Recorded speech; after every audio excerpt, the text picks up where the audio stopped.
Hi guys, this is Michael Orrell from mobileburn.com. Today I have with me the Kyocera Echo for Sprint. It's the first Android device to sport dual 3.5-inch touchscreen displays. It's available now for $199.99 on a 2-year contract.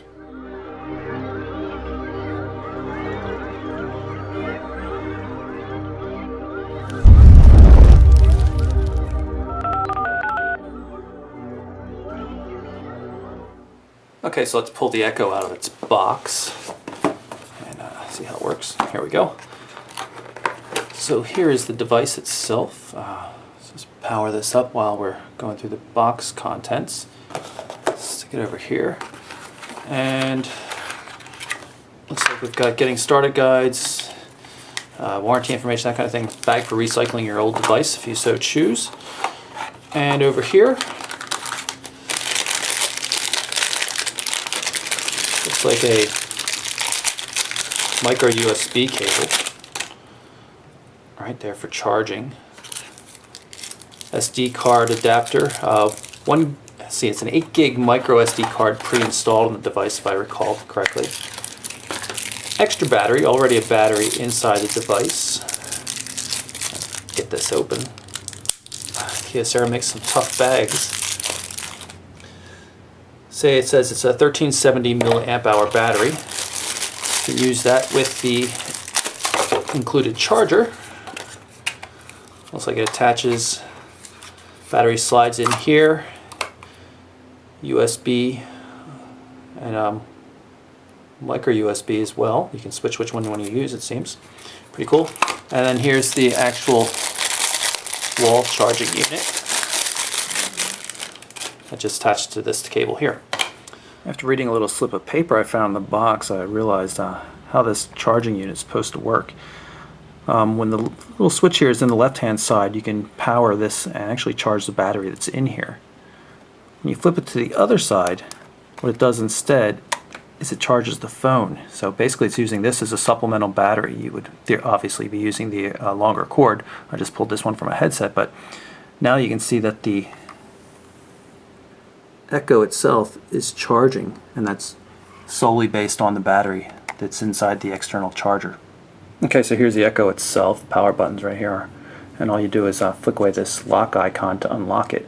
But before we get into all the software and everything, let's take a look at the hardware, because there's a lot of interesting things in the hardware. First of all, this is a very large device. It weighs 193 grams. That's a very heavy phone, and it's 18 millimeters thick, so it's by no means thin in terms of today's standards. But there's a reason for that, and of course you probably know it, the dual displays here. You can see it right here. But let's go through the controls first. 3.5 millimeter headphone jack. This is the micro SD memory card slot, 8 gig card included. Power, I already showed you that. Volume control, and then the micro USB charging port. Now, I'm not a real fan of covers on ports like that, especially when you're going to be using all the time. But there it is. Nothing much to see on the bottom except a little Qualcomm signage there and part of the hinge. Again, the hinge on the top. And more hinge here on the left. It's because the hinge is quite important on this device, as you'll see. On the back, I've got the 5 megapixel camera, and it's got a LED flash and a little self-portrait mirror there as well. Camera can record 720p HD video. But the real star of the show here is the fact that it has not one, but two 3.5-inch wide VGA resolution displays.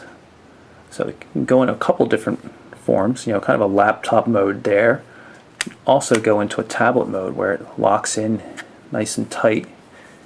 And you get a really large, it's effectively a 4x7 960 by 800 pixel display. You still have that black bar through the middle where they separate, but that explains at least why the display is offset a bit. You can see it's very close to the edge here and a little bit further away on this side.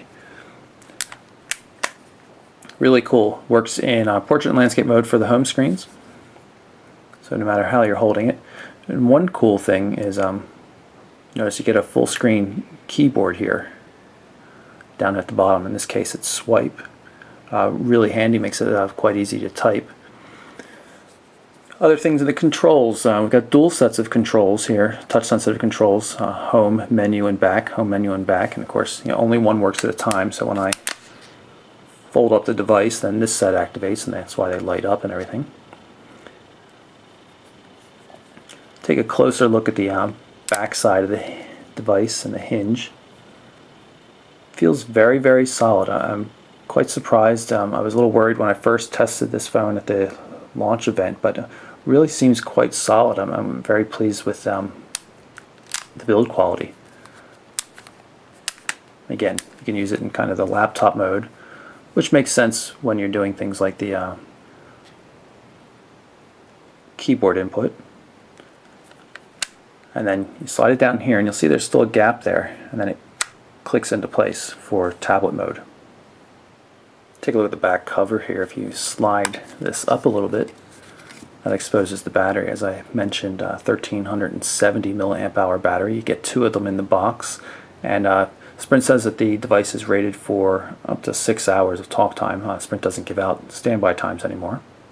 Okay, let's take a basic look at the home screen. There are 5 home screens. You can tap on these little dots. Are a little hard to see with this colored background, but wherever you are, you can always hit the home button and get back. Long press home to launch the recent applications list. You can see I was in Jibe recently. I'll show you that a little bit later. No multi-touch zoom control. Pinch for getting a quick overview of all the home screen panels or anything like that. Main menu, equally straightforward, responsive.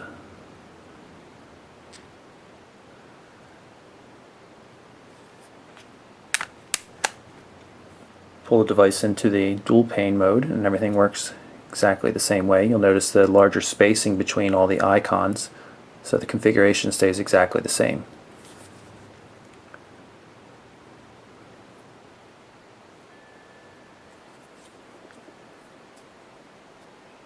Do see that the menu controls move a little bit though. You now have a much wider main menu when you're in the dual screen mode, which is kind of cool.